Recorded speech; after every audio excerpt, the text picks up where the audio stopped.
Welcome to Chapter Sass, the podcast where we deep dive into the books that make you blush, gasp, and maybe even think a little. I'm your host, Season, and with every book, I'll be joined with a new co-host with their own hot take.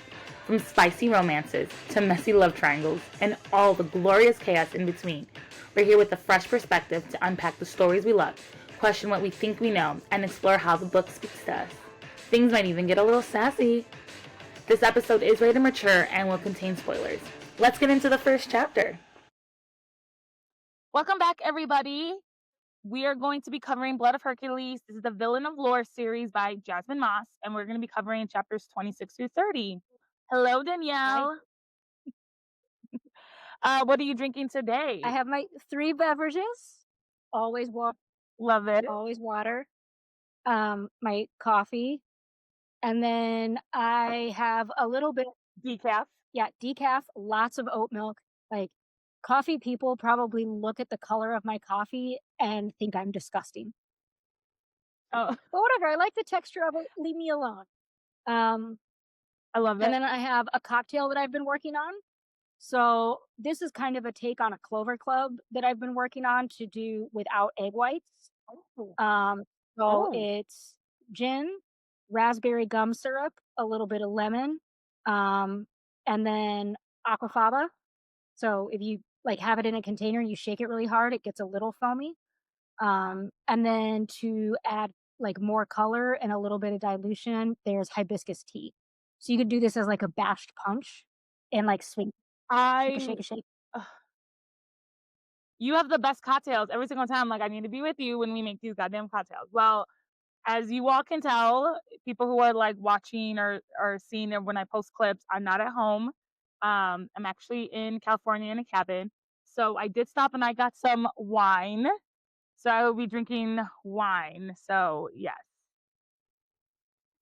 And I have water too because it's hot outside and you should probably just stay hydrated and then drink wine. Because it's hot outside. Well, you should drink water regardless, but we're in the desert part. So Rub it in. I've been trying to drink a lot more water than normal, but Just yeah. rubbing it in that you're somewhere warm. I see. Alrighty. As a reminder, this will contain spoilers and it is rated mature. Okay, so we left off where Alexis was rubbing her lady parts. I know how you feel about that.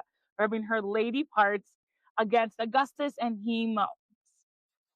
So now let's get into the next chapter. Chapter 26 is called Gifts, and this is an Alexis chapter. So Alexis is trying to just process what happened between her and Augustus.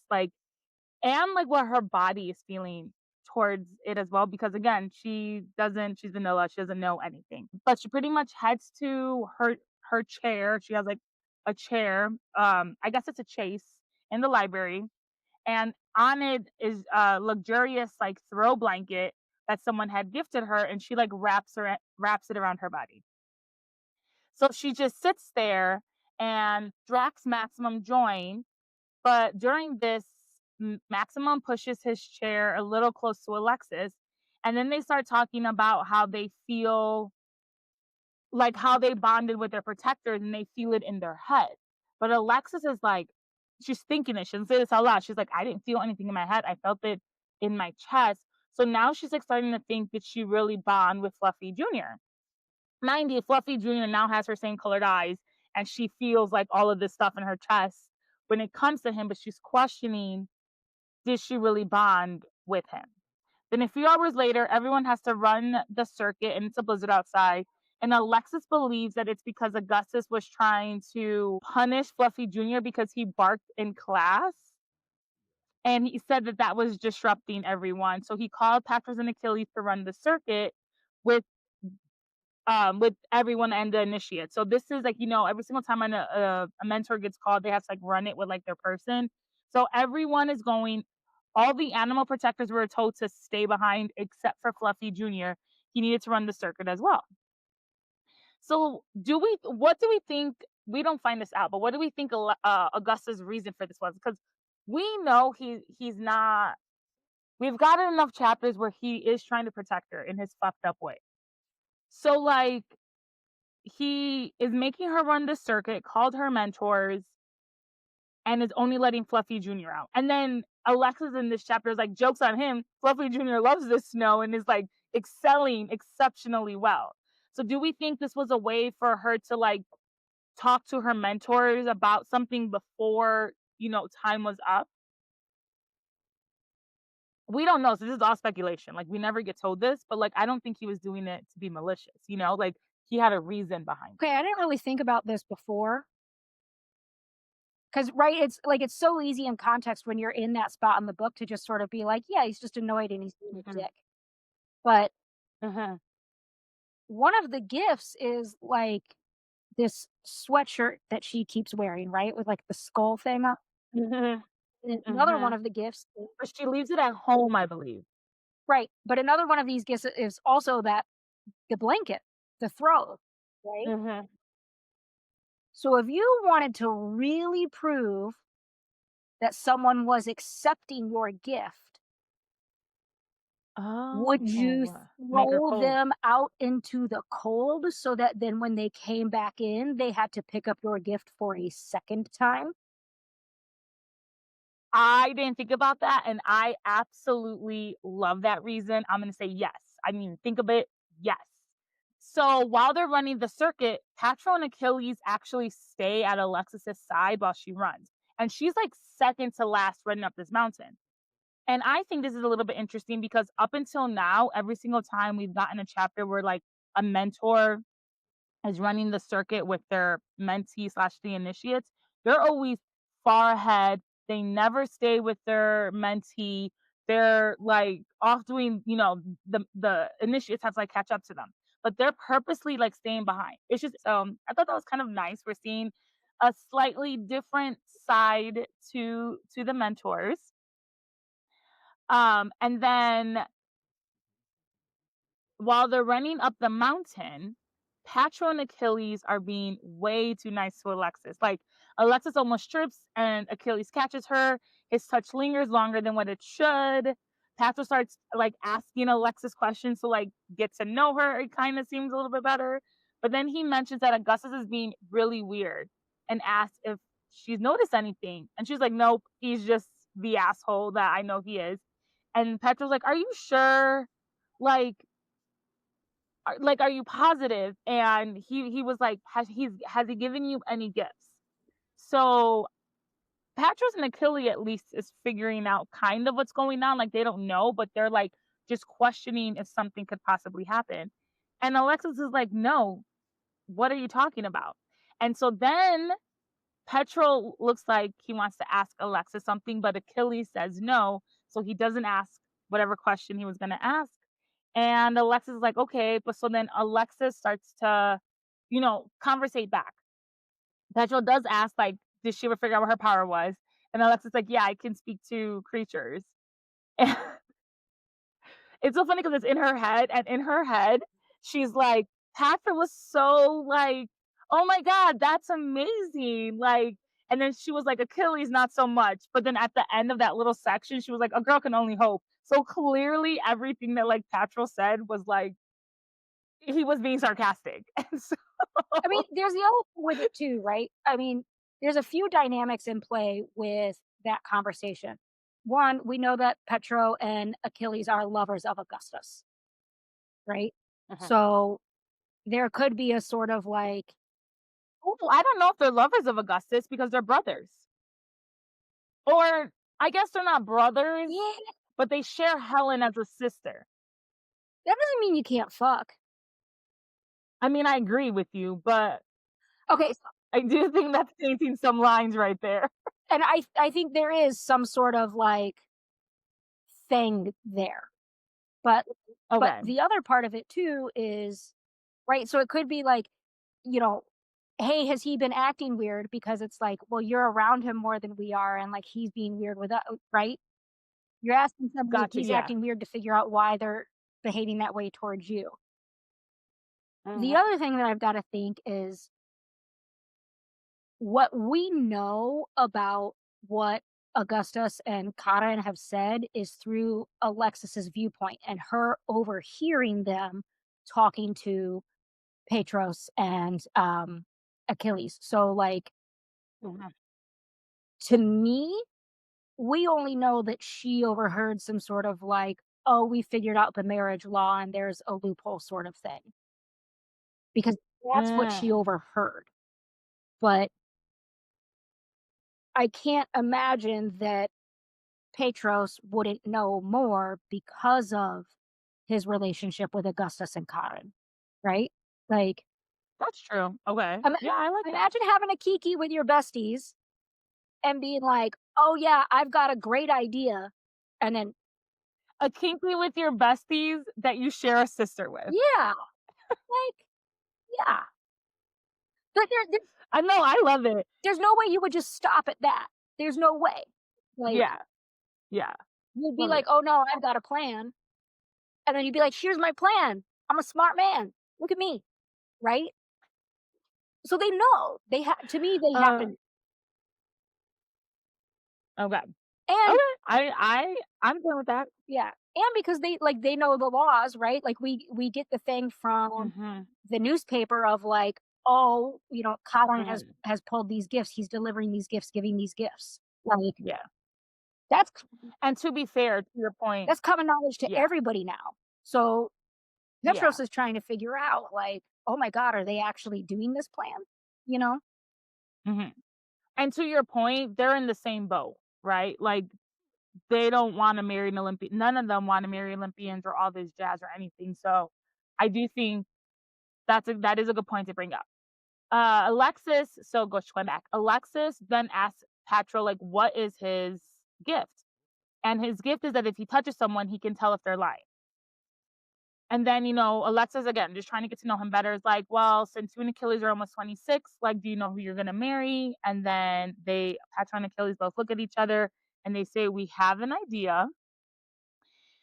And then Patro thanks Alexis for not hitting on Achilles, and he explains that because they're bisexual and are together, people just seem to forget that, and they always hit on Achilles, and they're especially turned on because of his muzzle, and so they just assume because Alexis grew up in the human world and like everything that they've heard, that they just assume that she would do that too. And Petro said, like, we're normally not interested in other people. And then he continues to blush. He glances at Alexis as if trying to convey something important. He says, but we recently, and Achilles shakes his head, and Petrol never finishes his sentence. I feel like you had thoughts on that. You didn't have to. If not, I can go on.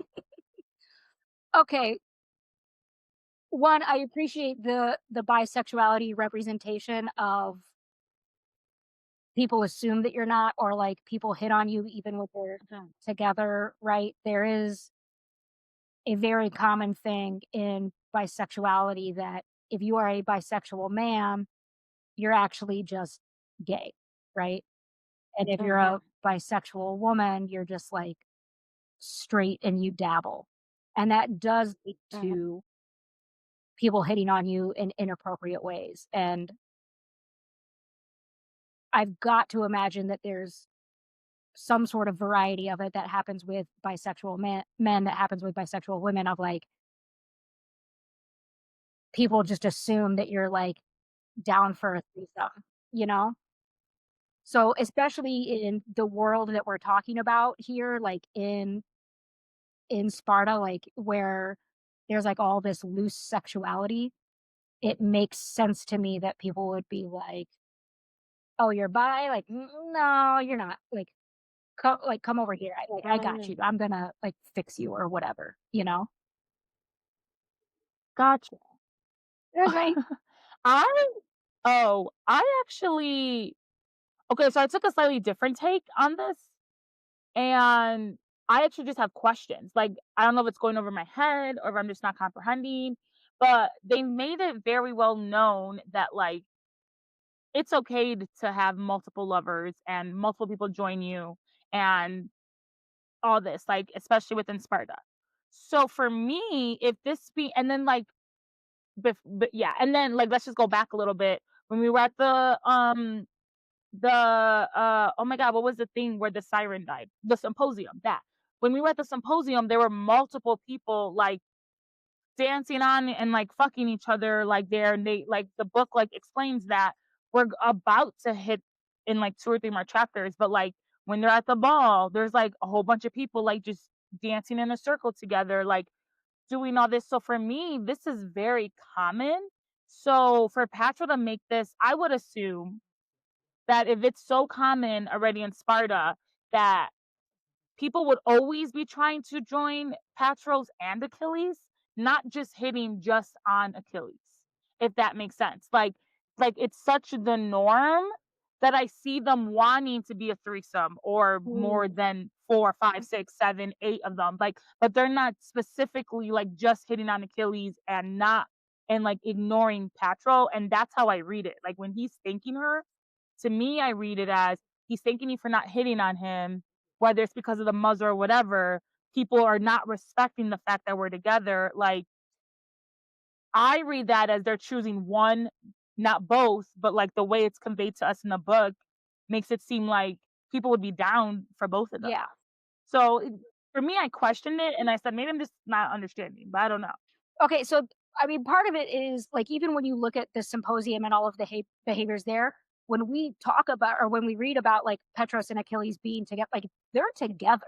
Mhm. There's all this Yes, they things are. going on They are. around Yeah. them, right? And Mhm. like even the eye contact with Alexis, but they're together. They're with each other. They're doing all of these things with each other, right? Like they are behaving as a couple that operates in a world where that can be a little loosey goosey, right? Uh-huh. But additionally, like, maybe Achilles is more attractive. Maybe Achilles has more mystery to him because he doesn't talk. Maybe somebody's a leather daddy and likes the muzzle, right? Like, that's the thing. I totally do see There's, that. I do see there's that. so many questions there of like, the mystery of Achilles, right? And and I could see for some people who have like that very specific kind of desire or whatever that like trying to penetrate that wall would be where excitement comes from, right? Like, I love that. And it's interesting that you say that they're attracted more to Achilles, whether it's because of the muzzle or not, because if they have like a leather thing. Because Petro, he's the son of Aphrodite, so I would be like he's the gorgeous one because we haven't got into it yet. But Helen is also the daughter of Aphrodite, and she's the face in traditional Greek mythology. She's the face that launched 1,000 ships, right? She's the reason for the Trojan War. So I love that you take this because they do, and to agree with you, they do paint Achilles as very attractive still too. yeah. But he's technically the son of Ares and just a human. He's not, you know, the son or daughter of like the most beautiful, goddess in the world Yeah. or whatever. I mean, there's just more mystery there. And when you look at the way that this Mhm. society is operating, I can see people being attracted to that. Like even at the symposium with everybody being Mhm. attracted to the piano player and not Karen, right? Like we find out that it's Karen, but everybody's like, oh, the piano player. So there are these Mhm. instances where Okay. like you can tell that this society enjoys that air of mystery. Also, like, yo, if I'm at some weird ass kink party and there's all sorts of nonsense going on and I see a dude in a muzzle, I'm paying attention to the dude in the muzzle and I'm probably following him. But then when I find out that Petros is in charge, then I'm like, there's the Dom I was looking for. That's Oh, I love it. yeah. I'm gonna f- Oh, I I'm love gonna it. follow Achilles to get to his Dom. Okay, I love it. I love it. Okay, going back. So Alexis then asks, like, what is Hades' power? Because she just remembers the fog of the massacre. And Patros says, it torments you with the worst thing that you've ever done. And Alexis just remembered that there being so many voices and like none of it really made sense. So she asked, like, is the fog confusing? She's just like unsure because she was hearing so many different things. And Patros like, no, it's very clear, like it's painfully clear. So after the circuit, all the initiates head back to the library. Fluffy Jr. falls asleep. And as Alexis warms up, Maximum comes to sit next to Alexis.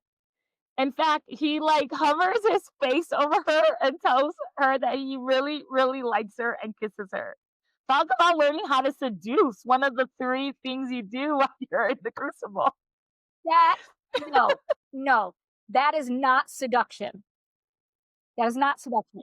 He probably doesn't know how to do it either. Here's the thing, this kid, this punk ass kid gave no shit about Alexis until she was written about in the paper. They were all Mhm. Yep, you're yeah, right. they were all home on break. He was with his mentors. She got written about in the paper, and now all of a sudden this dude gives a shit? No, Mm. absolutely not. I agree. Absolutely not.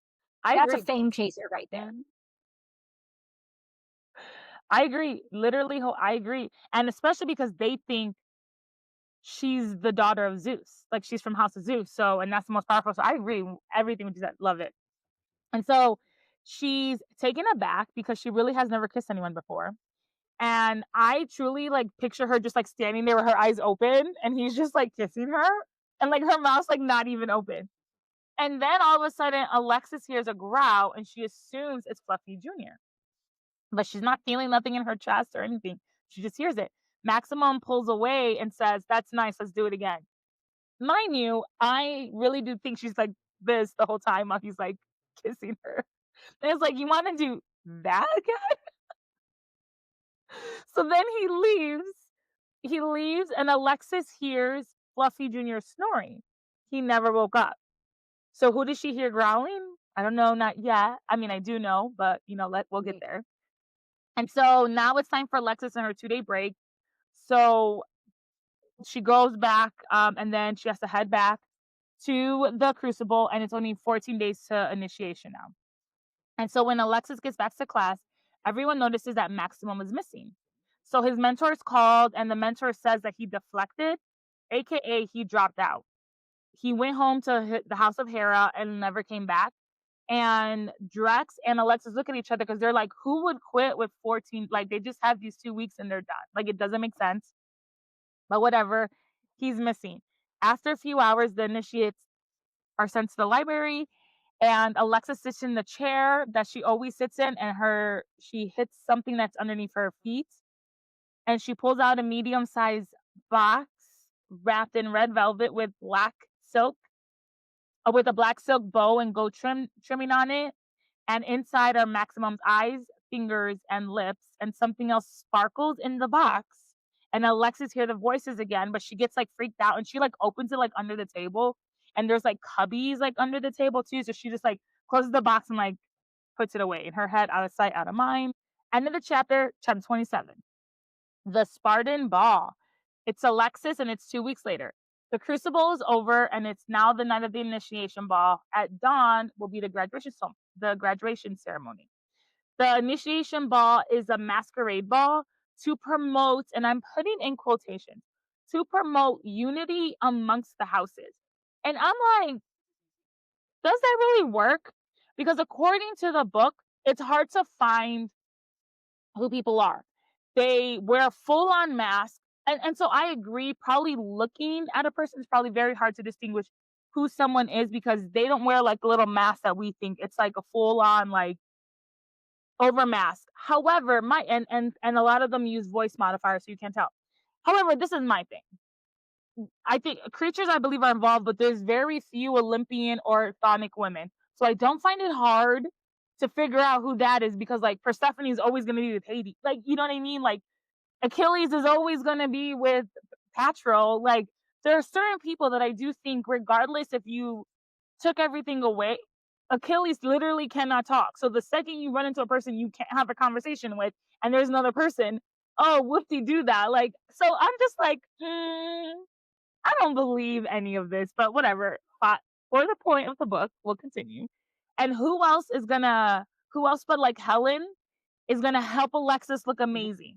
So she's just like helping her get ready. And the 16-year-old insists that she's young but very professional. Meanwhile, during their interaction, she's worried that she's gonna like get wrinkled and asks Alexis if she has wrinkle cream. And so even Helen is assuming she grew up rich, right? And so then Helen notices Alexis' emotional support sweatshirt and says, that sweatshirt looks familiar. And Alexis is like, no, I found it in Petro's house, so maybe it's his. And Helen's like, no, definitely not his, even though he would like that horrifying graphic on it. But that's expensive cashmere, blend from like the Himalayas, and I'm pretty sure it's custom made. He would never splurge on clothes like that. And Helen then asks, "Are you sure this is not a gift? Because accepting gifts is a big deal." And Alexis dismisses the idea and insists that she found it. So my question is she just playing like she she literally says in the book she was gifted the throw blanket. And now Helen is saying this, like some part of her had to have known, minus the jewelry aside, because she technically never pulled the jewelry out of the box. She had to have known these were presents, even the ones she found. Okay, I can't even get into that because I'm so focused on her not knowing where this cashmere sweater with the graphic came from. Because I'm like, yo, that came from a fucking Capricorn. And if you're going to try to tell me that Chiron is in the Capricorn, you are out of your goddamn mind. I love it. I just, this is where the way that the character of Alexis is written kind of drives me nuts. Is it's like you are very intelligent, and especially in regards to like mathematics and equations, right? You need to be able to put together the pieces. You need to be able to put together hypotheticals. And she's just incapable of doing that. Helen goes on to like ask to tell Alexis that she thinks she's so strong and she inspires her. And Helen says, and I quote, "I want to participate in the massacre and crucible just like you. All the bullshit with the house is about so stupid. The men get so mad whenever I bring it up, especially Augustus. But you understand." And Alexa's like, "Are you crazy, girl? I would have given nothing to participate, like everything to like not have participated in this crucible." And so she's like, "No, you don't want to." And then Helen takes offense to that. And then Alexis says, "It's not that you couldn't survive, it just sucks. Like, why would you want to even put yourself in that situation?" And Helen says, "Because I want to prove I don't need Augustus to look after me. He's so annoying. They all are. Bionic men are so overbearing, like 10 times worse than Olympians, especially when it comes to their loved ones. They're psychotic. And since I'm the only heiress, they act like I'm made of glass." It's a little foreshadowing there if you know, it's me. Then Helen says that her power is dark. She can do very bad things. But that's all we get. That like can you tell me what her very bad things are? But What a that's all tease. we get. Ugh. I love it. 4 hours later, Alexis is dressed in a form-fitting long sleeve dress without a bra. This is important later, her lack of bra. Helen puts a mask on. Helen puts a lion mask on Alexis's head, and then Helen puts an elephant mask on her head. Petrel's wearing a boar mask, and Achilles is wearing a hyena mask. And when the Crimson Duel looks at Alexis, there is some tension, like sexual tension. But Helen like claps her hands, and before they know it, they like leap to the ball. Some people do have voice modifiers on, and again, this is supposed to help conceal who you are. But again, I question how much does that actually work. 'Cause I do feel like you could put two and two together. No animal protectors are allowed at the ball. I would assume to help preserve the identity of certain people. So Petrol like puts his hand protectively over Alexa's shoulder, and Alexis realizes that, remember, she's not like, "Oh, he's touching me." She actually like enjoys the comfort and is like leaning into this. But then Alexis like goes and like gets some food, and she runs into Zeus, and Zeus has like electricity sparking off his suit. So Zeus is not trying to keep the fact who he is a secret. Everyone knows who he is. When Zeus finally realized who Alexis is, he starts like bragging and praising her, and he's like, "I'm so proud of you. You kept up all the good work. At the graduation, I have great plans for you." And then Zeus says, "Maybe you'll even wear a crown." During this exchange, someone with a jaguar head and diamond eyes just stares at them. Alexis finally gets away, but then she gets the feeling that someone's watching her. Then a man in a wolf's head with crystal eyes asks if she wants to dance, and Alexis says no. And the man gets in like Alexis' way and he insists, and Alexis is still like, no. Then the man says they're going to dance, and someone else comes up behind Alexis. This man also has a wolf mask on, but with emerald eyes. And Alexis tries to get away, but again, the men tell her that she doesn't have a choice. They're going to dance with her. And Alexis feels like she knows them and gets butterflies. And while this chapter, I wouldn't say it's a smutty chapter, it's a hot chapter. Or the rest of it is a hot chapter, you know? Like it's not smutty, but it's Yeah, hot. I can work with this chapter. I can work with it. so the so the men like hold Alexis in all the right places, and then they start just dancing with her. The men are big. Hold on. Go ahead. I get more into it. I was gonna say they Don't don't worry. just start dancing with her. You are Oh no, like you are not dancing with someone if you are being held up in the air between their two bodies. That is that's true. dancing with people. That is Okay, that's true. being used as a delightful vessel of pleasure. I love it. I am definitely using that in Who Said It, the delightful vessel of pleasure. I am going to use that. So everybody, Everyone know it I is gonna be said used. that. I love it. Okay. So the men are like, okay, I'm gonna put dancing in quotes. They're dancing with Alexis. And because they're so big and tall, they can pretty much kind of hide her like with their bodies. And then, they were holding her at first, like respectfully, I guess, in quotations, right? Then they start to move all up and down her body. The person in front of her starts to rub her nipples, and Alexis like throws her head back and is completely turned on at this point, and she's like moaning, and the man in front is like, "Why are these nipples out?" And she really can't like. She is so excited because no one's ever touched her before. The man says, "You really cannot take care of yourself." And then the second man from behind her also starts rubbing all over her. And she is clearly enjoying herself. And the man in front says, "I will have to torture every man and woman who look at you tonight, Carissima." So the man in front of her is clearly Karan, I'm sorry. The man behind her is still like rubbing and pinching at her nipples. And then they ask, why didn't she take out the jewels? And Alexis at this point can't even think straight. And instead of thinking of the boxes and the body parts, she just thinks these men must think that she's someone else. And she responds, "I'm poor. I don't have any jewels." And the first man, and like, this is the first time she's ever admitted that she's poor to anybody, right? And I don't even think she realized she said this at this point. Like she's just like completely like feeling on her feelings she doesn't know. Then the two men look at each other in their like mask and they like still, and then they're like, "Well, you're not poor anymore."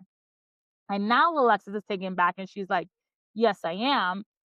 And at this point she's like, "I'm never gonna be someone who I'm not. Like I grew up and that made me who I am." So she tries to get away from them, but their hips are like pinning her in between them. And the man behind her calls her my Karus. So she knows at this point who they are. She knows. So the man behind her clearly is Augustus. She knows. Alexis tries to get away again, and then she's like, "Can I ask a question?" And while she's doing this, she tries to knee them in the balls and like push them aside. But unfortunately, they're so turned on that they're so hard that she doesn't. It does nothing. Go ahead. Please tell me. Okay, look, not a penis owner, still pretty sure not how. That might also have to be a quote, not a penis owner. Come on now, you're telling me your dick is so rock hard that I could knee you in it and it wouldn't matter? Now, you are Sonic. Yeah, you are some other sort of thing that I have never encountered, so maybe it's possible. I don't buy it. I don't buy it. Oh my god, I love it. I'm like, So then Alexis I kind oh, of want to like text a good. penis owner right now and being like, yo, you ever been kneed when your dick is hard? I'm gonna ask some Oh, you should questions ask. later. I'm gonna ask for questions later and report back next episode. I love this. Let's do our homework. Absolutely love this. I'm gonna run the Research, science experiment right now. Yes. important research. Research. Yes. So then Alexis asks, like, who do you think you are? Or like who do you think you are? And Augustus says, we belong to you. And like she's just like taking it back. She doesn't understand. So she tries to get away, but she's low key liking this. Like she's getting like the butterflies are fluttering in her stomach slash core, however we want to do this. And Augustus is like, you already belong to us, and we've decided that we're going to take care of you. Someone has to because you clearly cannot do it. And then Patro comes through and kills the mood. And Alexis uses this distraction to leave, and like Helen finds her. And Helen asks if she knows who they are. And it says in the book, Alexis lies. Like she says no, but could taste like the venomous lie in her tongue. So she knows exactly who they are. She's choosing not to believe who they are. Helen's like, I have someone who wants to come dance with you. It was Professor Pine. Then all of a sudden, someone screams. The Titans are here under attack. Oh, go ahead. Well, that interaction with Professor Pine. Oh, well, I mean, so he tries to like ask her something because I think he like wants to try to marry her, and then they go up to him and like I assume it's Augustus, right? Because he was the one who was always there. He puts a knife to Pine and Yeah, is like, that's Augustus. 100%. yeah. Augustus puts a knife to Pine and is like, I told you to never talk to Yeah, that's 100% Augustus. But also, I was like, okay, we're writing like creepy old dude into this story. Like, very real world here all of a sudden. Very real world that like man That's or true. who could make your life harder or could make your life easier is going to decide that this public moment when you can't really react with extreme negativity is when he's going to be like, hey, cutie. Ah." Oh, well, good point. I honestly didn't realize it. I was like, oh, just someone else trying to undo the Yeah. marriage law. Like that's honestly what I thought in my Yeah. head. It was just a So, writing in of like the creepy old dude that we all know. Also, why is this my creepy old guy? No. I love it. I love it. Okay. So then someone yells, Titans are like here and they're attacking. Helen reaches for Alexis. At the same time, the person with the jaguar mask like grabs Right. Alexis. They leap away. When they get to their destination, Alexis feels something around her arms, and it's not her hair ties, it's a rope, and she's attached to a wall at the hook. Alexis tries to pull, but it doesn't budge, and then she notices Helen is unconscious and also tied up. Her mask is still on. The person with the jaguar mask says, I warn you what would happen. You didn't listen. Now it's time to pay. And so is your idiotic friend. Then the jaguar mask comes off. End of chapter 28. Dun dun dun dun. Okay, we'll just get into it. Chapter 28, The Wait, Slayer, and Alexis chapter. I got to comment on the mask thing.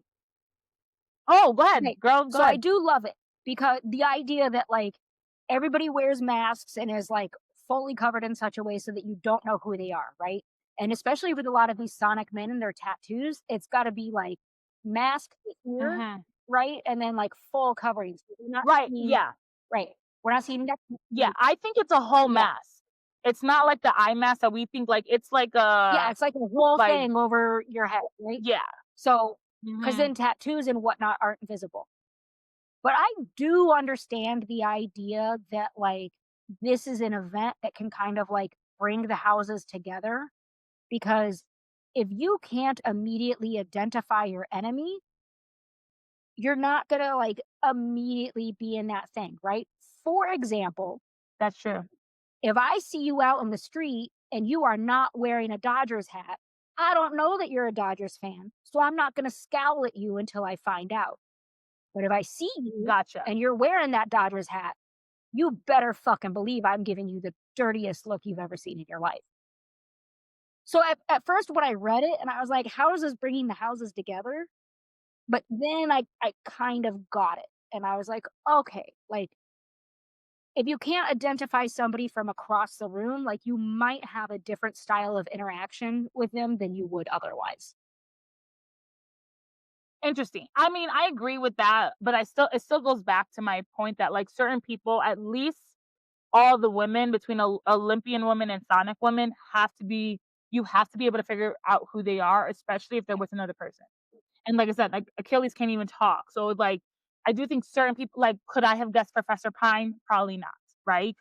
I do think there are ways to, like, figure out who they are, but I agree, I guess, at some Dude, if point, if yeah. I were Patro and going to this thing, I would take Achilles' muzzle off for this event so that nobody could figure out who we are. Well, so Well, then his I thought power if comes off. he's gonna take off yeah. I thought if he was gonna take off the muzzle, it would be during when they were fucking, and he clearly doesn't. So in the beginning of the book, it does say that there is like they did have like an oath or whatever that they would never take it off. So he can't. Because if you're not taking off while you're not fucking, This muzzle's coming off at some point. it does. I will say this much: it does come off for like 30 whole seconds in book two, Spoilers!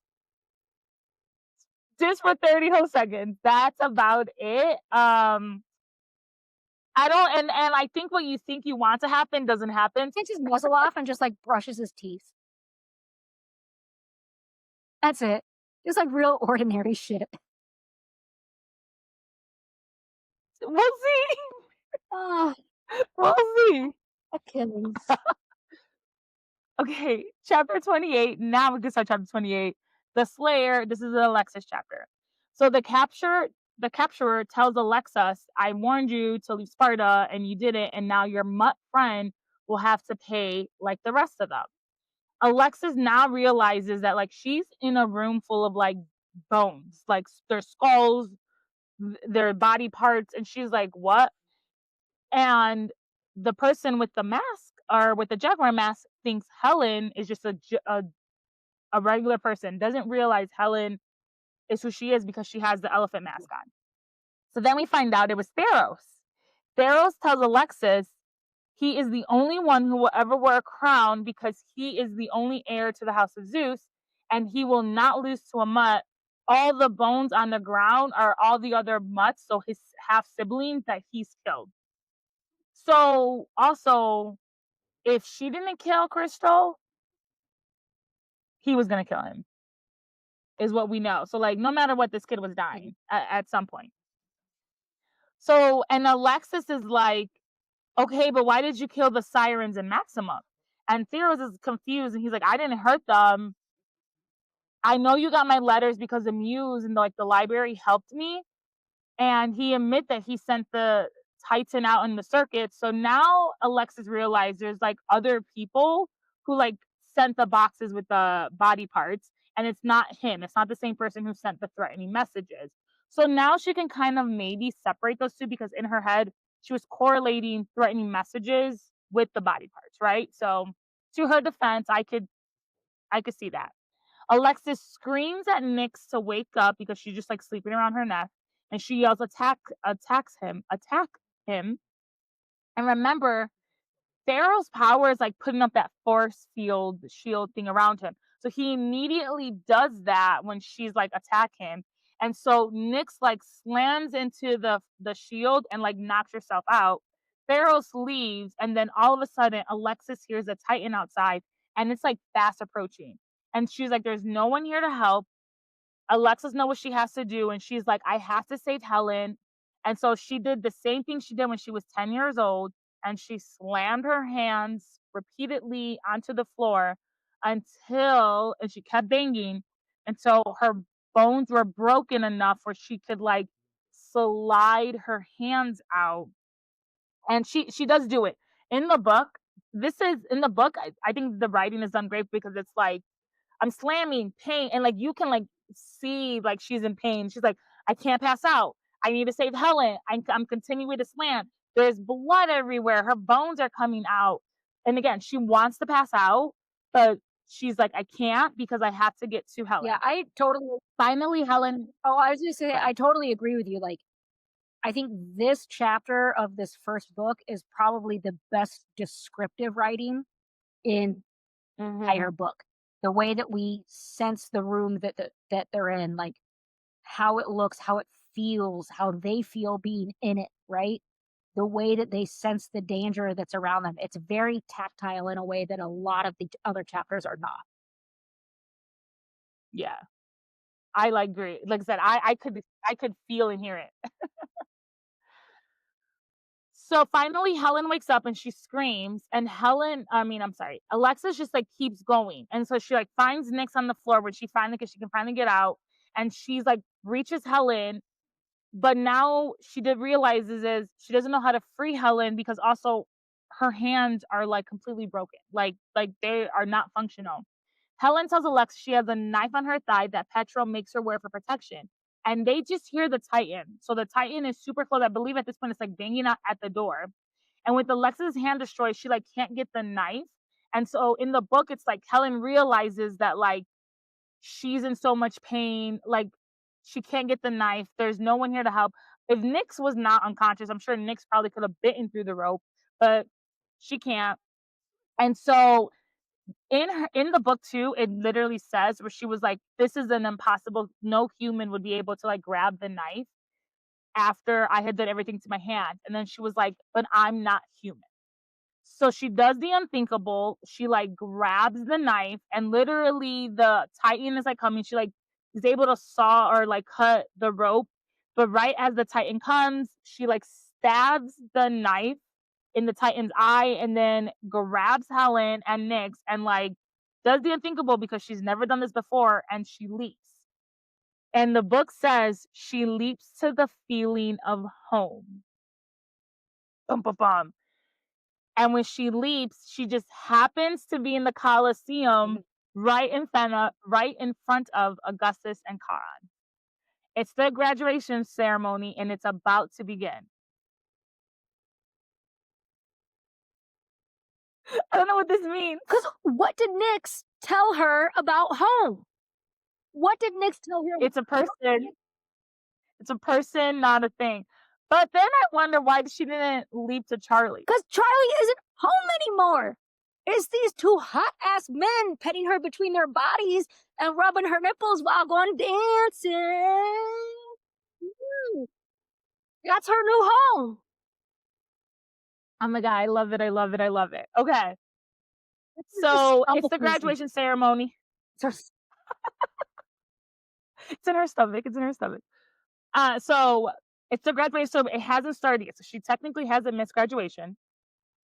Helen is on the floor crying. Karen sees Alexis's hands and is like, "Who the fuck did this to you?" Augustus is right behind them and like gets his gun. And Alexis searches the Coliseum because she even says in the book, "This is my fight. This is not Karen's fight. This isn't Augustus' fight. This is my fight." And when she finally sees Theros, she lunges towards him. Chapter 29, Consequences, in Alexis chapter. Go ahead. okay. I get what Alexis is saying of like, this is my fight. I'm the one who was in danger. Like she has a point to prove, right? Like you came for me, you Mhm. did this injustice towards me and towards Helen, who I'm bonded to in some sort of way. But like, girl, let some idiot men fight for you. What? Like you literally have non-functional hands and you're gonna go throw fisticuffs. Nah, let these two freak shows do it for you. Have a sit. Have a sit. Why I love it. I love it. I mean, not that I wouldn't have been Alexis like 20 years ago, but now, like mid 40s, I'm just like, yes, ma'am, you go do that. Go take care of me. Go, go. Love it. I mean, I agree with that too. So, but also, I feel like not that she. I feel like throughout this whole book, she was either portrayed as really weak or very strong. And I think this is just one of those times where she's just portrayed as like strong at this point. Okay, So but we already know that she's strong because of the life that she's lived and all the shit that she's been through, and like that's true. Academy and the Crucible and like all of it, right? Hmm. Like we already know. But again, it goes back to the idea of how she was written in the first few chapters. Like, how tortured do you want this character to be? Okay, well, like, how Hmm. tough do you need to prove that she is? Like, we don't need to be I think very. right, but it's like, yeah, we get it, we get it. Mhm. Let her have a sit.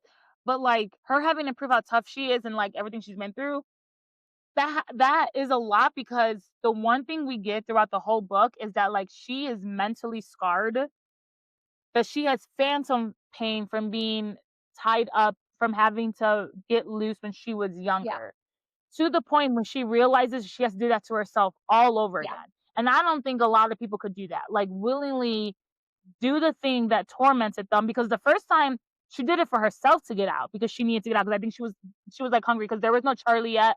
There was no nothing. Up until now, she's like done everything to save someone else. Go ahead. What did you think of? Okay, this just made me think of, like, kink play. Like, Oh, okay, and I wanna be very clear, I'm not saying that the variety of kink that you're into relates back to childhood trauma. I don't buy that, I don't believe in that, like, from a personal standpoint, the kink play that I like is not related in any way, shape, or form, so I take issue when people make that connection. So I'm not connecting it to the trauma, it's almost like if you were to ask Alexa, like, let's pretend Alexis is into kink play and you were to ask her, like, what it is, it's and I'm gonna assume this because I can relate to it, it's the limitations of your body. It's like, what mm, can I do? What can I push through and still be functional and still be real, right? And I think it's a big moment when she's in this, I don't know, whatever, like, creepy ass cabin thing with Helen and the Titan is yeah. coming. I also got a And cabin. Yeah. yeah, right? And she recognizes that, like, her hands are not hands anymore. And she says, "But I'm not human." Right? Hmm. And I cannot imagine that that's the first time in her life that she ever felt other than human, but it's maybe the first time in her life that she said it and knew why. Oh, I like that. Oh, I hope there's I like play in the that. second book so I can work on this one. Look at me, I'm like, "Oh my god, Lex." I think there's a little more to work with, I do think, in book 2. I there get to the end. Okay, Get to the end of book 2. okay. Okay. Chapter 9, Consequences. I'll do some Alexis chapter. So Alexis, like, attacks Theros. And remember, Theros said in an earlier chapter, like, if he puts up his shield and anyone is too close, he traps them all within his shield. And so that's why Alexis didn't say anything like who it was. She immediately leaped for him because now she is trapped in the same shield with Theros. And so now she starts like attacking him because it says in the book, like, she knew nothing would happen to him because he's the heir of House of Zeus. So she was going to make sure something happened to him. And so she is taking matters into her own very bloody hands. Like, remember, her hands are, they're destroyed. She starts like punching him and then, attacking him. And she can hear people trying to get in through the shield, but like no one can reach her. Alexis, she's our girl. She got some good hits in, but then Theros like starts to fight her back and is like, "Think about your house honor," because in his head, she's still House of Mhm. Zeus. And Alexis is like, "Fuck house honor. I grew up poor and endured so much. Like, I endured so much. 4 years. It would kill you in a day, like what I had to like walk in my shoes, motherfucker." So now Theros is like really hitting back and he's punching her and he like starts choking her. And Alexis like fights back, but while he's choking her, she says it like out of breath, so she doesn't say it in full sentences, but we can all assume she says, "Everyone will see the monster that you are." This pisses Theros off, and he like really tries to swing and hit her, and then all of a sudden he freezes. And Alexis feels a sharp pain in her chest, and she thinks she's having a heart attack, but then Theros starts screaming and foam starts coming out of his lips. Theros starts to move away from her, and as he does that, his shield falls. And then there's chaos everywhere. Theros is struggling to like breathe. Alexis in pain. Alexis like hears people trying to reach to her. And then Petra and Achilles show up. And Patrol tells Alexis, "You need to stop and you need to let him go." And Alexis has this very confused look on her face. She's like, "I'm not doing anything to Theros." And now Patrol realizes what the confusion is on Alexis' face. And so he tells her, "Focus on your breathing," and like shows her how to breathe. And she starts to like imitate what he's doing, and the pain subsides. And Patrol tells her, "Great job. You're doing it. Good girl. I'm so proud of you." Patrol puts like an arm around Alexis and like she's like accepting the comfort. Meanwhile, Theros is like throwing a fit in the background somewhere. And Patrol just continues to tell Alexis, "Don't worry about him. Focus on breathing. Unlike Olympians, we feel our power in our hearts." And he's finally acting like a mentor. Like, for whatever reason he is, him and Achilles are now acting like the mentors they should have fucking been from day one. Okay. I do think there's a reason for that though, because previously when they were assigned as mentors and they were not behaving as mentors, they had very little knowledge of Alexis, who she is, what she's been through, any sort of sense of power or anything like that, right? And now they're starting to learn these things. And you even got to think back to a couple of chapters ago when Karen goes and reports back to Patros the killing of the boy in the river. Was Oh, Yeah, Crystal. right? Like once that information is relayed, that's when her mentors start to realize, oh wait, there's something else here, you know? No, he never told them. He only told Augustus. Well, He I never thought he told the told. mentors. No, he only told Augustus. Right now the mentors now realize she's Sonic because her eyes turned red. This whole time he's told no one but Augustus. Oh, I thought he told her mentors that there was a point where she like went back and was like kind of passed out and like the bathing nonsense or whatever that they all like a Yeah. chit. No, I think at that point they were starting to like care because yeah, keep in mind it's been like 6 months. Like she's been there for like 6 months, whatever. Like I think at that point just natural feelings. Also, we know Achilles and Patrol are thinking something because of the whole 26 thing. So maybe they're also thinking, Alexis Luca, but they don't know. They just found out. I promise you, it says it later too. It says it later too that like Karen only told Augustus.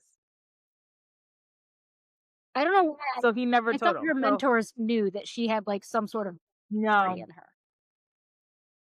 Okay, no. that changes. So no. Oh, But nope. here's where it's interesting for me is that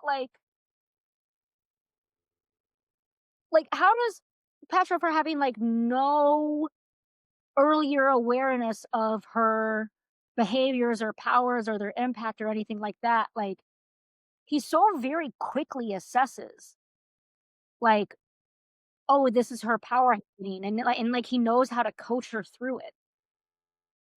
So in this chapter, he knows because he's picking up on the signs, but I think it's also how all of them came to be. Like Right. how I understand this is like when he first started getting his powers, this is what he has to do. Whenever Helen's power is, this is how they had to coach him down. When Achilles first got like Thonics just feel it differently, and this is how you just coach a Thonic down.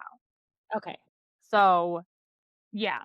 Also, his power is not that we don't know, like we know for sure that Augustus and Karen have used their power against Alexis at some point or on Alexis at some point, but it's not really clear if Patrol has, and he can sense if you're lying or not. So like maybe at some point he like Mm. asked the question or something, and like he was able to know she's not lying or something, but he just figured out now that she's stunned.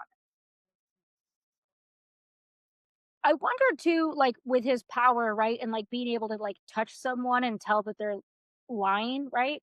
You brought up earlier when they were doing the circuit how they Mhm. stayed behind with her and started asking her all of these questions. Oh, and he did touch her too. Yeah.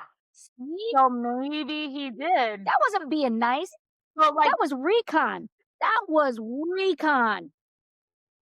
so maybe he is, like I said, like, it never clearly we never figure it out, but, like, his power is to, like, touch you and, like, know if you're lying, and I don't know how long your eyes have to turn red, like, can your eyes turn red for, like, a second? And if he's not looking at her and uses it, like, she would never know that he uses power. If I'm So, yeah, so that is very cool. Yeah, if we're hiking up some big ass mountain and I'm behind you and I touch your back, you might just think like I'm stabilizing myself or I'm like patting this Yeah, mountain, but you can't see my eyes to know yeah. I'm doing recon. Oh, I love where we're going with all this, honestly, truly. I love it. These these bad men, just rubbing on nipples and touching backs for truth. Oh, please, you love that chapter low key, so there we go. Finally,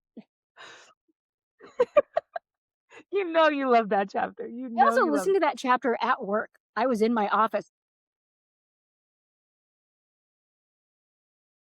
Okay, let's see what's happening. Oh, I love it. Yeah, coworker. I Okay, was like, listen to this chapter. love it. Wait till you get to certain chapters in book 2. Um, so I know you're waiting for Mhm, it. You're here for it. mhm. I know. All right, back to the book. Okay, so Hades like appears and like asks for an explanation, and Patra explains that Alexis and his sister Helen Aphrodite disappeared last night at the ball. Theros now realizes that the friend he thought was just a mutt was actually the youngest Sonic heiress. And Alexis thinks to herself, I hope he realizes how dead he is. They won't let him get away with hurting her. Patro continues to say that according to his sister, Theros attacked them and Alexis sacrificed herself to save them and leaped back to the Colosseum. Alexis was just confronting their attacker. During the altercation, Alexis's eyes turned red and she activated her thonic power that she did not realize she had. Her power is in her blood and her blood causes pain. But during while he's explaining this, Patrol looks as if he is trying to communicate with Alexis. And like Alexis is just like she's just quiet, but she's not gonna argue with him.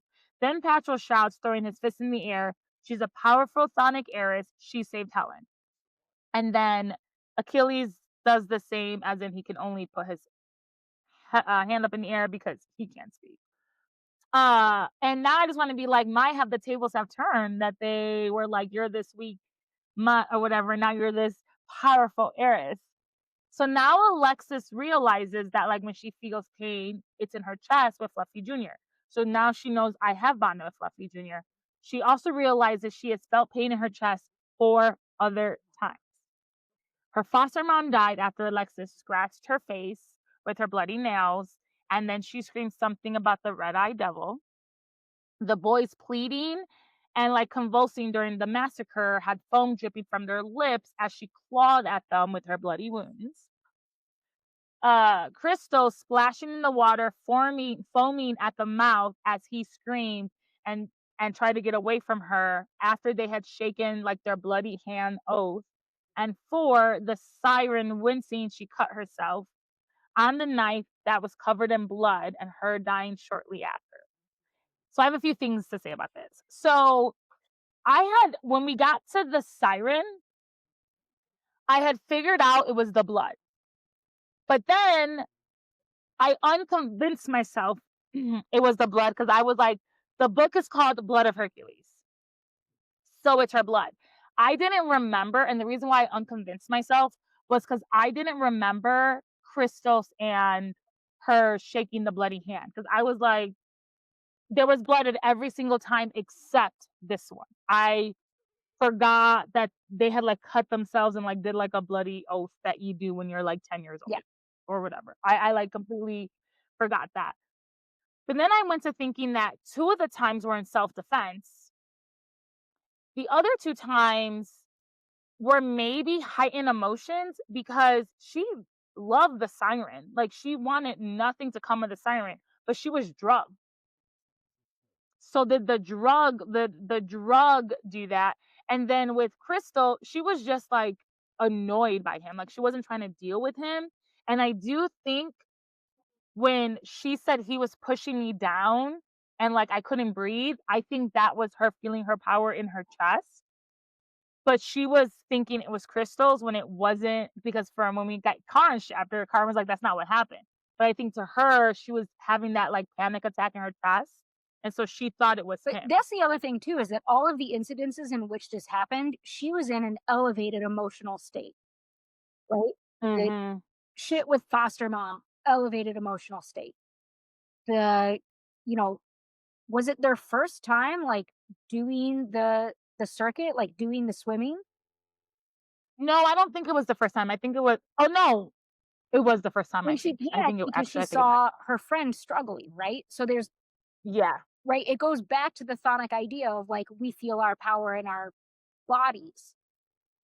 So Mhm. it's I think there's gonna be a thing where she has to not only understand the power, but then also learn how to control her emotional state. Like, can Yes. your blood touch somebody, but you be chill and they not die? Is Mhm. that I possible? agree. Because even with the siren, that happened to the siren when she was being carried out by Augustus, right? Like, Mhm. there's always some sort of emotional elevation. Yep. I agree with that. So, we get a little bit more in book 2, but I think there's a lot more we need to figure Yeah. out. So then Alexis remembers like, she thinks about everything she did, and then she thinks about Hades' fog, and then she like, at the massacre, and she was like, "It shows me the worst thing I've ever done."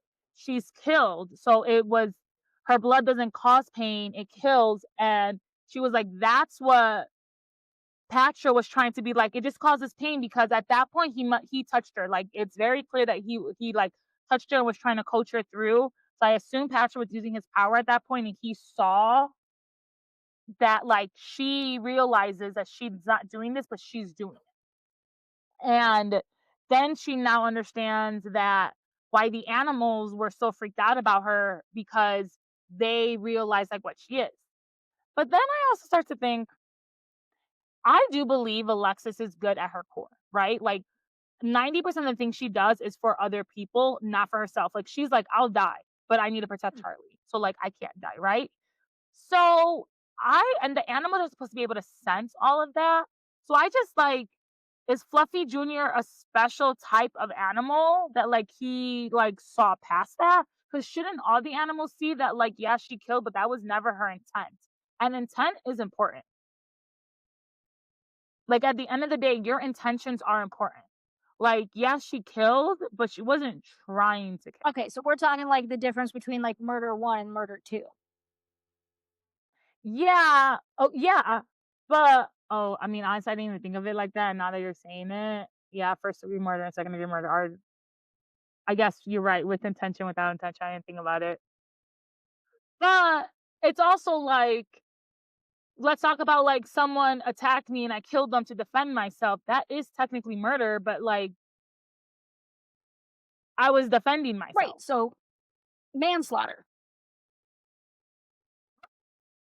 Right, but I don't think I should be punished for that. I know our world is different and we get punished for all types of things, but like I was defending myself because someone was attacking me and hurting me, like that shouldn't be the reason.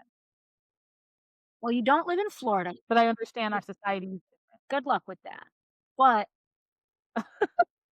right, I mean, here's the thing is, like, at the point in time that these things were happening, Alexis didn't have awareness of her power. Mhm. So there's no way it could have been intentional. So I don't think, like, when we go back to, the menagerie and, like, the animals and Fluffy Junior and whatnot, I don't think it's that animals sense that she did it with ill will, that she did it just to, like, kill, right? 'Cause she didn't. Up Mhm. until this point, she hasn't. She's never used her power with intention to kill because she didn't even know that that was her power. I think maybe what the animals were sensing is that the power was extreme and it was uncontrolled. Mm. Oh, I love that. I like that. I like that. I like that a lot. So now Alexis is also thinking that now that she knows that her powers come within her chest, when she speaks with the siren and when she speaks with Nyx, she doesn't feel that. So her being able to speak to creatures is not her power. There has to be another reason behind that. And now she also, I said this a little bit, but now she's really understanding what Petro says when he was trying to like give her the look saying that it just causes pain, because had she killed Theros, he would have been an immortal and she would have killed an immortal. But Achilles has a muzzle because he's too powerful. Medusa is locked up. He was trying to protect her from any type of bad like fate that could have happened to her. So for anyone who's seen, I am in the middle of the desert and we completely lost internet. So when we put this together, it might be a little choppy, but we're gonna be okay, and we're just gonna continue along with what we got really quickly because we were literally almost done. Yeah. So I think I left off at Theros. This is where we left off. She realized she could have killed Theros because he's an immortal. So Patra was actually trying to protect her and saying that Mhm. like it just causes harm and doesn't kill. So then Alexis thinks to herself, if evil is unnoticed, does it still exist? That's our sassy topic, so keep your thoughts for 2 seconds on that. Hades speaks and just says, how is she a Chthonic heiress? We would know if she was birthed to, and then he just stops talking midway. And let's just visit the lineage map really quickly that we have at the start of the book. And if we go under House of Hades, it says Hades and Persephone had a child, but it is deceased. So Hades sails at Zeus. You said she died, and we had a funeral. And Zeus has like no idea what's going on. He confirms that like, no, I thought she was dead, and they call Vico from the House of Hermes to explain himself. Zeus tells Vico to say, tell them exactly what happened. And I know you're listening to it. I'm listening and reading. And exactly is italicized. So I do think it is important because I think how you tell the truth, because they're now asking Patro to like make sure he's telling the truth, and exactly is like italicized. I think like how you tell the truth, Patro's power will still say you're telling the truth. And Vico says, and I'm quoting, there was a Titan attack at the House of Zeus during the Federation meeting. The Spartans were all in a meeting in a room together. When we arrived at the hall, Hercules' nurses had died right in front of me. In all the chaos, I grabbed the baby and leaped. I ended up in a rural wasteland. Then there was blood everywhere and I was convulsing. I passed out. When I woke up, I was alone. The baby was gone. I assumed it had been killed by a titan or wild creature. And Hercules is the name that was stitched onto her blanket in the beginning of the book. She thought it was a brand because like this blanket was very like luxurious. Turns out it was her name. Mhm. Zeus says, but you told me the baby died. And Vico says, no, I thought it did. It was an unprotected baby. There was blood everywhere and monsters were attacking. Like, that's what I thought happened. Like, what else could it have been? So he's technically not lying. Like, he is telling the truth. He is assuming that the baby was killed. Then Alexis's scar on her sternum starts to prickle, and she realizes she's had the scar since she was a baby. Someone tried to stab her. Mhm. The book ends there, but I'm coming up with, and Vico just said he was convulsing. So foam at the mouth. So Yeah. Alexis now realized the whole truth is not being said. Alexis is processing what's being said. She is Zeus's goddaughter, therefore the daughter of Hades and Persephone. Immediately, Hades and Persephone like kneel and they try to confront Alexis. And Alexis is like, no one's hugged her this way. Like she feels the love. They're being so tender. And all Alexis is thinking, I'm a monster because she just realized she killed all these people. And then Persephone cries, and they made my baby do the crucible. Zeus steps forward and says, since she is an honorable heiress who was forced to endure the savage crucible, per our customs, something must be done to right this grave dishonor that she suffered. I propose in alliance with my house a marriage. And Persephone is like, she's gone full mama bear at this point and is like, You're not talking about her marrying your heir who literally just attacked her and Helen. Like, absolutely not.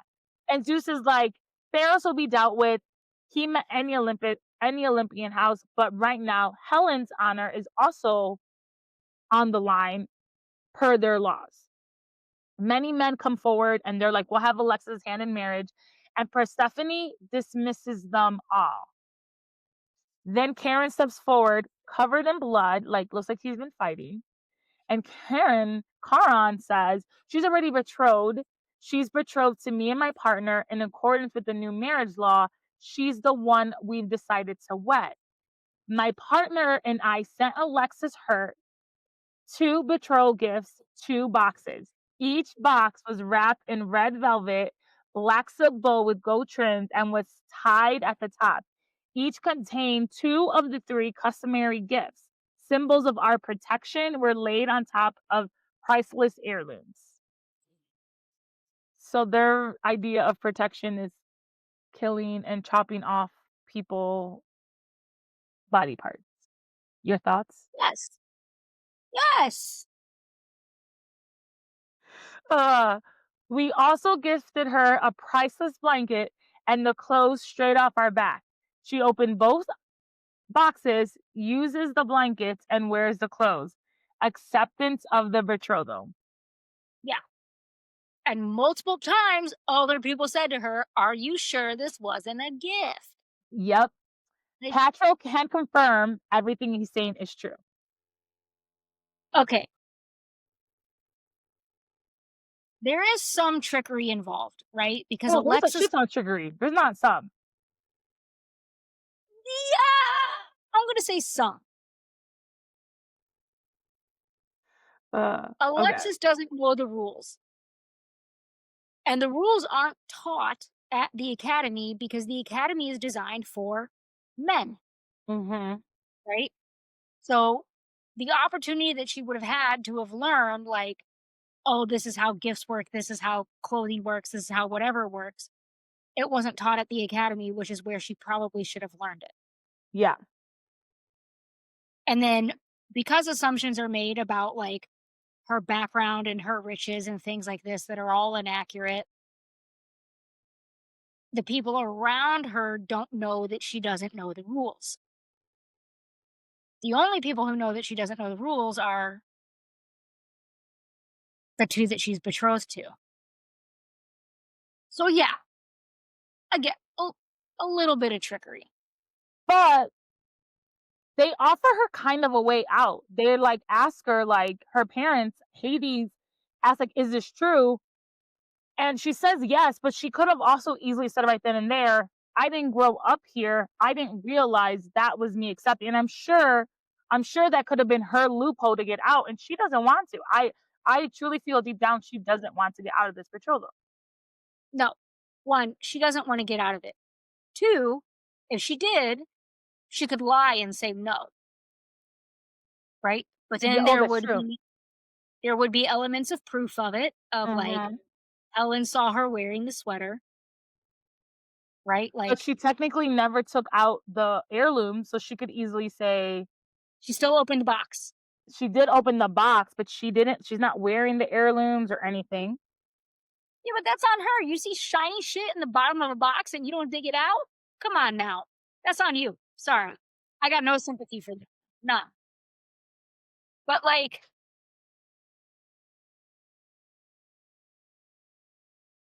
there's this part of me that like that wants Alexis to be like excited by the trickery.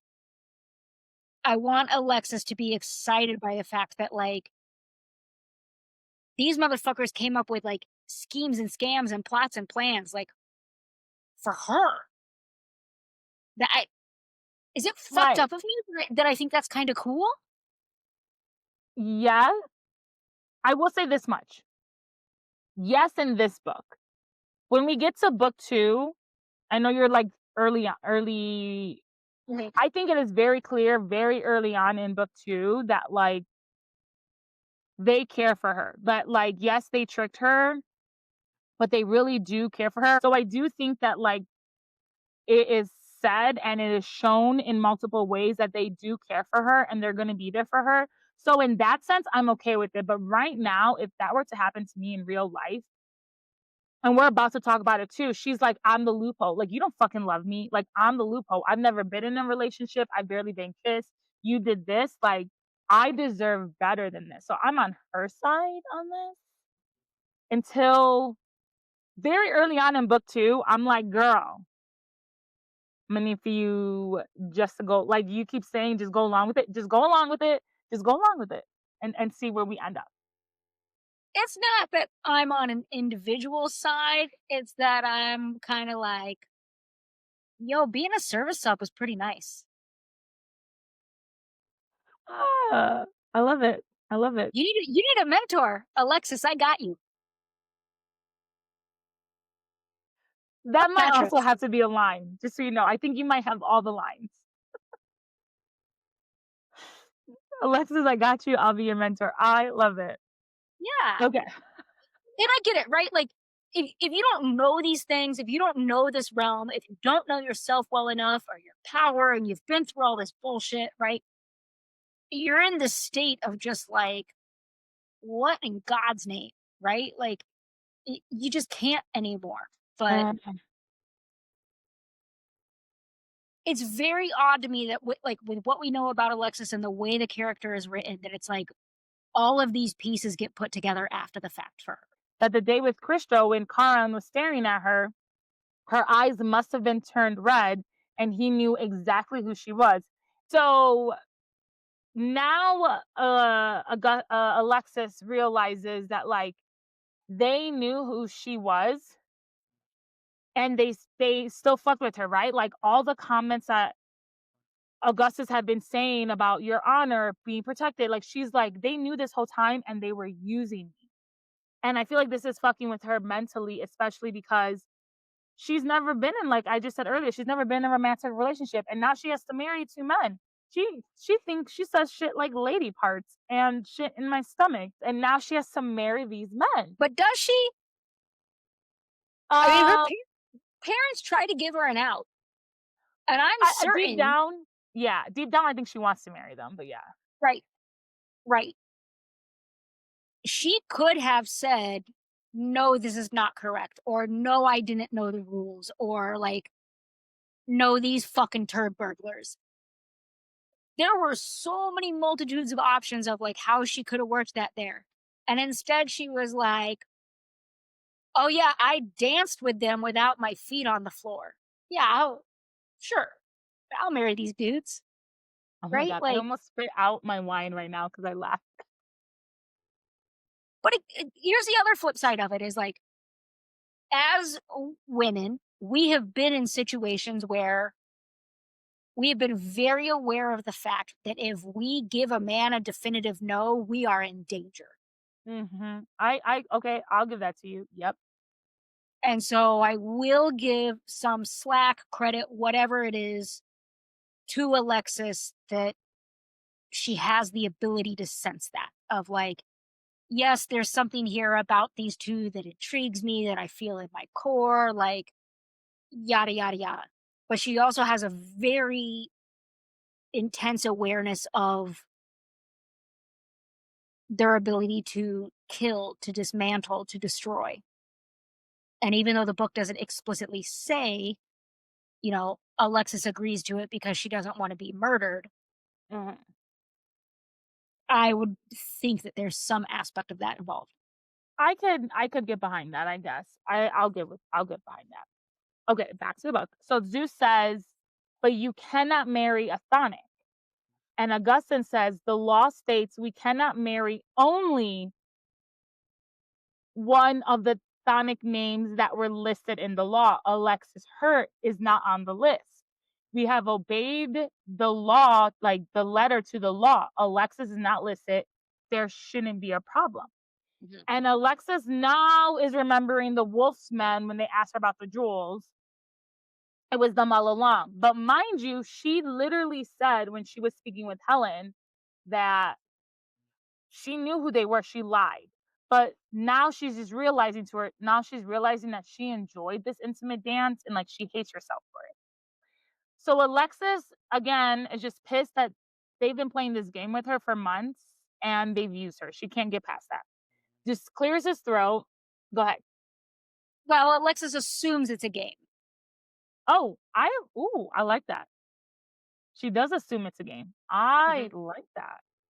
Yes. I think maybe started as a game. I don't think it ended as a game. I 1000% agree with you, and this goes into, like, what I believe for book 2, like, I can kind of see Alexa's point now, but I think very early on, like, literally, like, within the first less than 10 chapters, I think it is very evident that it is not a game, it is not anything anymore, so I agree with that statement. I 1000% agree with that. Zeus clears his throat and says, under Article 3 amendments, the law states all Thonics are required to join the Assembly of Death if they survive the Crucible. It's our law. She must join. As a Thonic, she also must compete in the upcoming gladiator competition. And then we hear, no way in fucking Chronos will you make our betrothed fight a Titan and compete in this savage tournament. Augustus like spits out in disgust. She is the first young heiress in decades. Like, this is preposterous and dishonorable. We'll never allow this. And Zeus says, technically, under Article 3 of the Great War, she has to. And then Alexis just says, it's fine, I'll do it. All the Thonics are saying, don't do it. Persephone, Hades, everyone. And she's just like, fuck it, I'll do it. So now I'm gonna come back to this. So this, I'm technically not giving away anything because it literally says it right here. Um, it says if you're Thonic, you must complete in this tournament and you must do the Assembly of Death. There is more than one female Thonic still alive. And Mhm. so when we get into later books, we get more of the Thonic women and they are participating in these things. So now I just go back to think and I'm like, okay, Augustus, whoever, Patro, Achilles, all of them, they're so protective over Helen. They're literally setting her up for failure because it says it right here. And I'm telling you in book 2, there are situations where the other Thonic women have to participate in shit. You're literally setting her up for failure because you're not excusing the other Thonics women that are there. You're Helen couldn't even, she can't leap. She couldn't get out. Like, if had it not been for Alexa, she literally would have died. And she has to sign up. She's 16. We found out she's 16. She has to go when she's 19. You are literally setting up Helen for failure. Now, should she have to participate in something as drastic as the Crucible? Probably not. But like, she does need to know how to fight. Like, she does need to know how to do things. Like she says, they treat me like I'm glass. That's all I have to say. We can get into this more in book 2, but it literally says it right here that you have to. And then it goes back to what the fuck was this agreement? What Right. the fuck did they agree to? Because it's only the Sonics putting their lives out, and now it's Sonic women that have to put their lives out. And we're just told that they agreed to the Assembly of Death and whatever, but we're not told more than that. Like, why Sonic? Why not Olympian? Why this? Yeah. I do wonder though if part of the issue is that there aren't sonic women of age that these rules apply to. Right? I go back to earlier chapters of Augustus's frustration with Alexis being there, and they seem to go back to him wanting to prove that if Alexis can't do it, it means his sister can't do it. Right? And his annoyance that Alexis was succeeding. Okay, I can guess I can get behind that because Medusa right now is incarcerated, so Right. she's the only Is it one is it the left. sort of thing? Right. Is it the sort of thing where there are so few sonic women that these laws, these rules, these whatever weren't written with the idea that sonic women exist? Oh my god, we decided something without considering that women are real? Mm. I mean, yes, but no, because like Aphrodite is Sonic.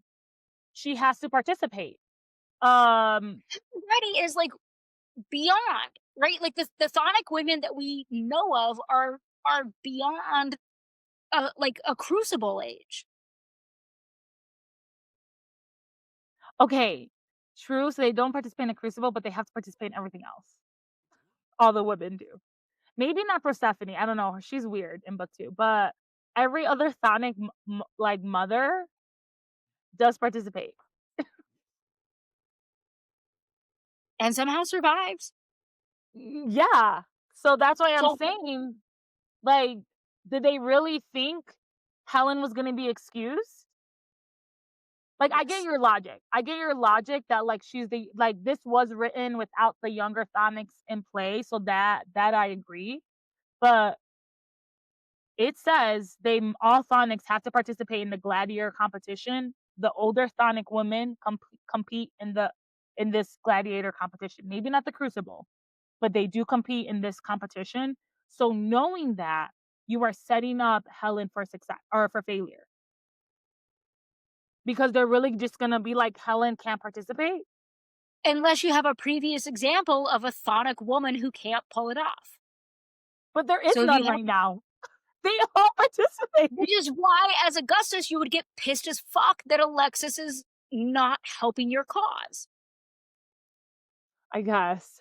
Because if Alexis can fail, if you can prove that Alexis is chthonic and that she can't do it, you can now prove chthonic women shouldn't be required to do this.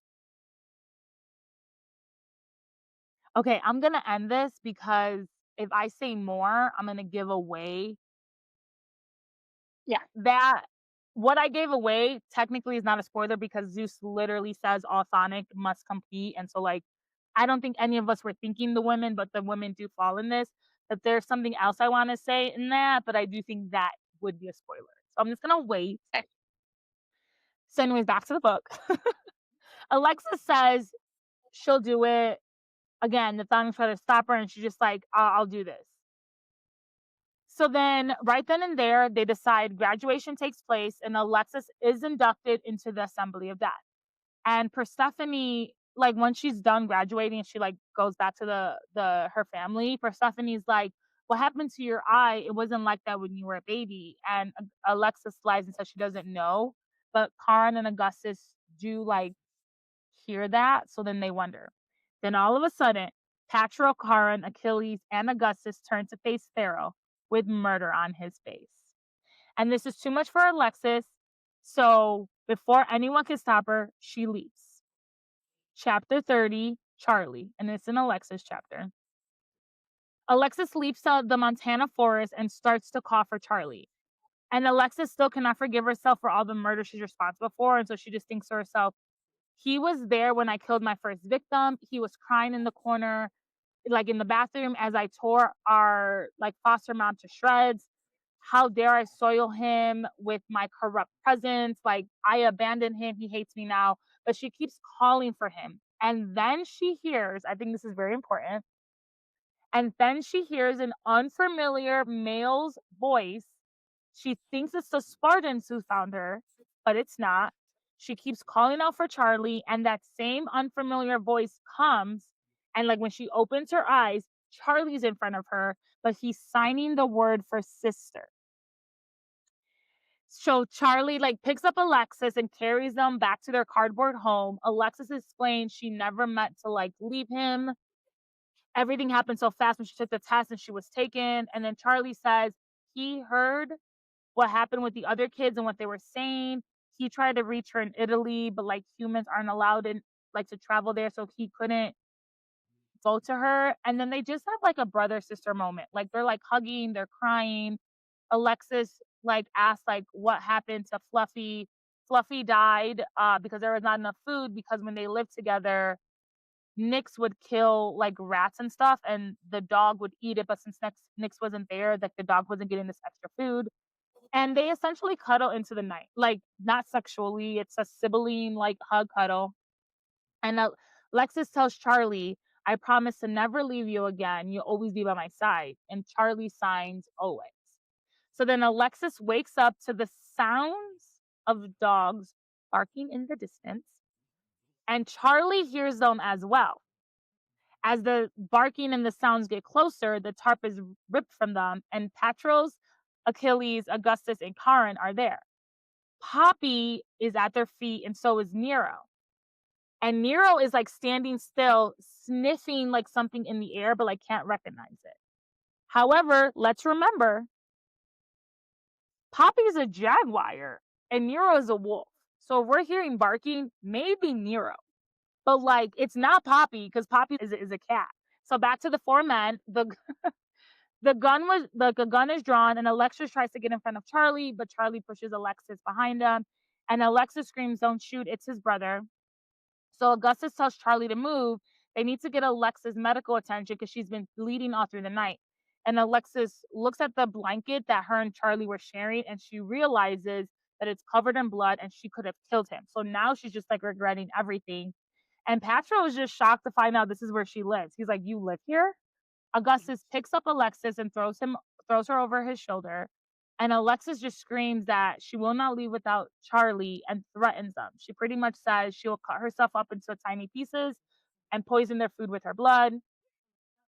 So that last time when they were in the menagerie, Augustus did read Alexis's mind because he says, "We know you have a brother." So we weren't sure because it was like such a hazy. He did read. He does know Charlie's his brother. They were Mhm. always gonna bring Charlie back with them. And then Alexis asks like Karan, like, "Why are you even here?" And then Karan responds, "The real question is why is our betrothal in a fucking box? We're addressing this later. For now, run away from us ever again. We'll chain you to our bed forever." You're like, yes. No, don't take me to bed. Uh, You say shit like that to me, I am running the fuck away that instant. Try me. Try me. uh, Petros and Achilles get jealous, like, they look at each other and they get jealous of this interaction, and Alexis notices, but then they all leap away, end of the chapter. Any final thoughts before we get to our sassy topic, and before the internet maybe goes out again on us? Yeah, before the satellite dies. Before the I mean, satellite I dies? think, Yeah. you know, I have not previously read a book that's, like, kind of written in 2 parts the way this one is. Mhm. Um, so I think, like, the way that this is built and the way that it's finishing is kind of one of those things where it really lends itself to, like, now I'm invested, now I'm in the meat of it, and now I'm, like, getting ready, right? It's like the good mixtape, right? Where you're ending on a note that I wanna play it again, right? Yeah. Or, the first part of, like, a two-part movie, right? Where I'm like, "Okay, yeah, I'm definitely gonna see the second one." You're you've wrapped up stuff from the first part of the book, and now you're building in all these extra things. It's a very smart build to it because now I gotta go buy the second book, right? You're Um, invested. yeah. But, I think the bigger thing in, like, these last couple of chapters is kind of this, like, vulnerability that we start to see from all of the characters, Mm. right? Like, in regards to Alexis, it's a Yes. little bit forced that, like, other people figure it out about her for her, right? Like, her mentors figuring out her power, right? And talking her through, like, how to calm down her power. Like, these 4 men coming and finding her, and all of a sudden, like, somebody actually knows about her past and her history and how she previously lived, and that it doesn't match up to their thoughts. That these other people in her new realm are starting to understand how her life previously worked and the importance of Charlie and all these other things. It's creating a vulnerability for Alexis that is also creating a vulnerability on behalf of these other characters, where the more they're learning about her, the more they learn how to care for her. Mm. And so it's sort of like, right, this weird cycle where it's like if there was no opening up, if there was no sort of like, I'm learning about you so I can better learn how to care for you, and then I learn about me. It's almost like if these weird happenstances things like weren't going on, that wouldn't exist. And we would just sort of be like, okay, whatever. Oh, okay, I like that. I can't wait for you to get to more in book 2. I think you'll have more. I think you'll have a lot more opinion. I think some good. I think there's a ton of character development. But I think there are a lot more questions or something that you're saying now, you'll understand later. But Hmm. one thing that we do have to correct is we were wrong, and she is not the daughter of Medusa Is or not. Zeus. We did call Hades out very early on. So we were correct about Hades being baby daddy, but we were wrong about Zeus and we were wrong about Medusa. So she is, Okay, but being wrong about Medusa, I'm still like, where does Nyx come from? you get that answer in book 2. Okay. Nyx does come from somewhere. But I also love because if we take, and I'm taking the Disney, not the traditional Greek telling. I think a lot more of the Greek telling or myth of Hercules is more in book 2, like the 12 labors of Hercules. I think we hit that more in book 2. But in this book, I think we get more of like the Disney version of Hercules where, and they literally just flipped it, right? It was instead of instead of Hercules being Hera's and Zeus' baby, it's Persephone and Hades' baby. Instead of it being Hades trying to kill the baby, clearly it's Zeus. I feel like Vico is like Pain and Panic, the little like minions trying to do things. So love how we just like took this story and like flipped it. I do Yeah. think book 2 is more the traditional and not like Disney. It's like the actual myth, but I love a good retelling. Give me what I have. Love it. All right. Now, time for our sassy topic. We hit on this a little bit earlier. If evil is unnoticed, does it still exist? And I feel like this is the same question people say if a tree falls and no one hears it, like, did it really fall or whatever? So, if evil goes unnoticed, does it still exist? Yeah. Explain. No, that's just it. Yes. Yeah. Uh, I have to agree with the yes, but I honestly don't know if I have an answer to it either. Because I do think though, like good and evil, I do think that is taught, right? And we had to have had something like someone had to teach someone how to kill or do murder for us to even be able to call it murder, right? Like, like, how did that evil come to play? Okay, that's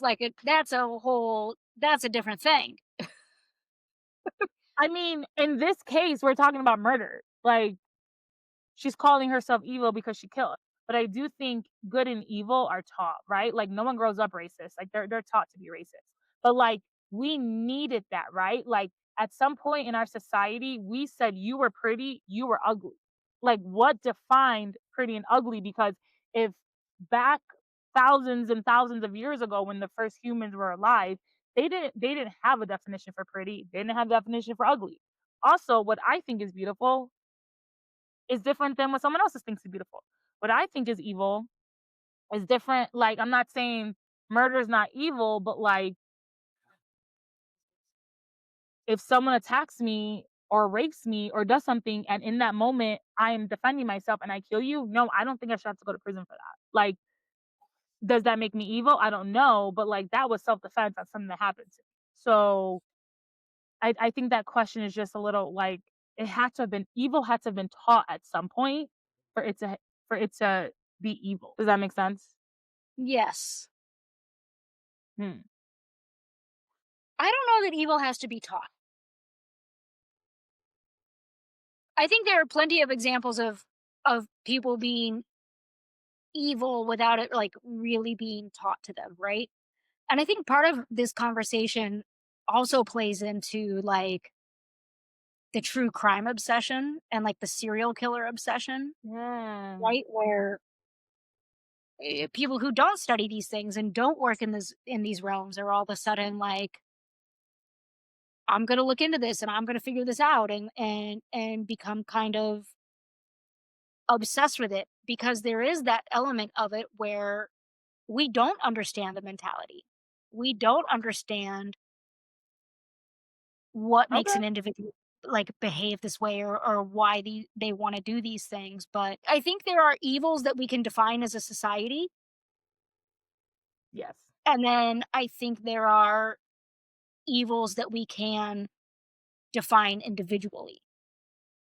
And it gets tricky when we operate in a society with a penal system like ours or like a criminal justice system like ours, Mhm. right? Where we assigned these rules over time because of incidences that have happened where we're like, oh, we don't want that anymore.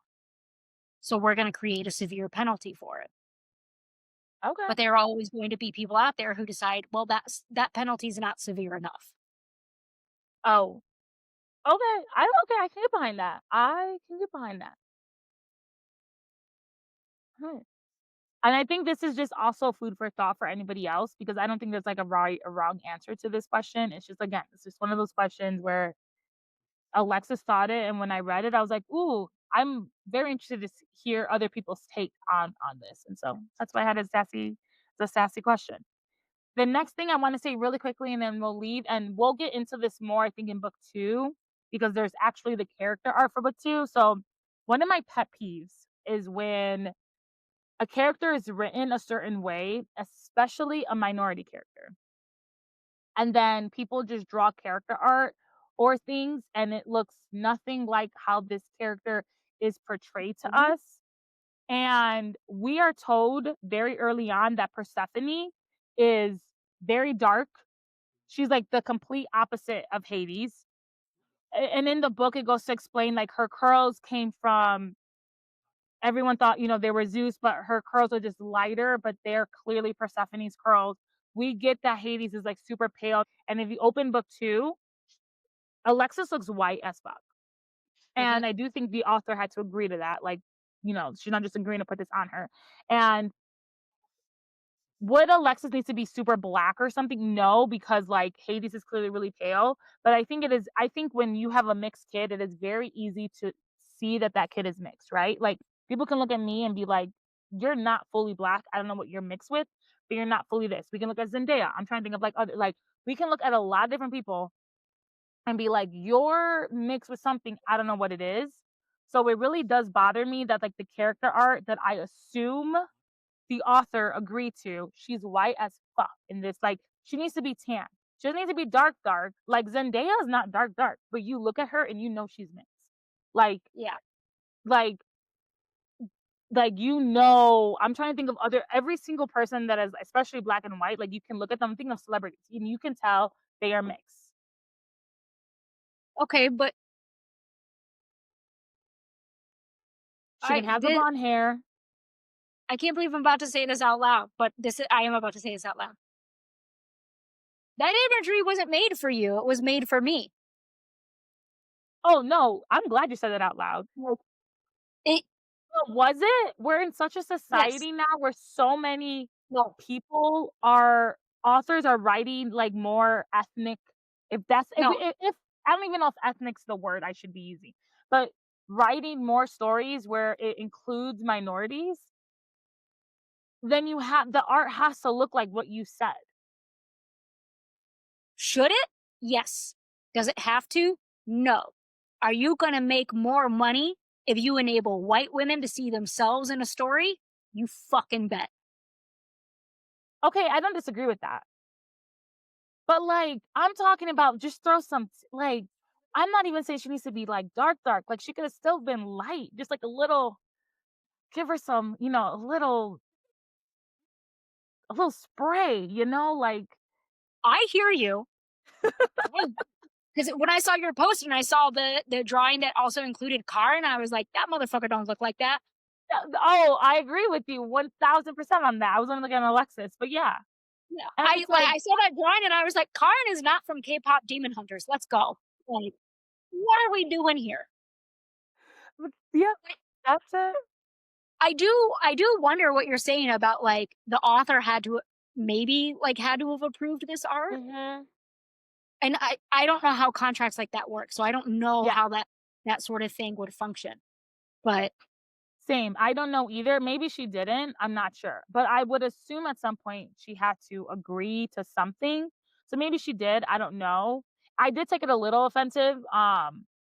As you should. Yeah, because That's like, not she should just be a little not bit how more the tan. character is written. That's Yeah, not how the character. like, she could keep her blonde hair, like, none of like, that's fine. Like, her dad is part this. She is the family of Zeus, like, that's fine. But, like, she would just be a little bit more tan. But I do hope if this book ever becomes a movie, which it might, because I feel like lately a lot of books have been being picked up, especially if they're, like, popular and whatnot. I do hope if this book gets picked up and they do have an Alexis, they do pick someone who is mixed. So this baby should at least look a little mixed. I'm not saying the baby has to be dark, but the baby needs to look mixed. So that's all I gotta say. But that's it. Danielle, thank you for all my internet problems. This is what happens when you're in the middle of a desert. Um, Stop bragging. Ah, shit just happens. I think I've gone through a lot of the wine just sitting here freaking out. Oh my god, yes. wait, hold on. Look at my color coordination. It's gorgeous. It is absolutely gorgeous. Well, until next time, we'll cover the end of the book because I think there's only 7 chapters left. So instead of doing five, we'll just do the seven. And I also think a few of them are shorter chapters too. And we get a very steamy chapter, so we'll have a lot to talk about. Bye, Danielle. I Uh,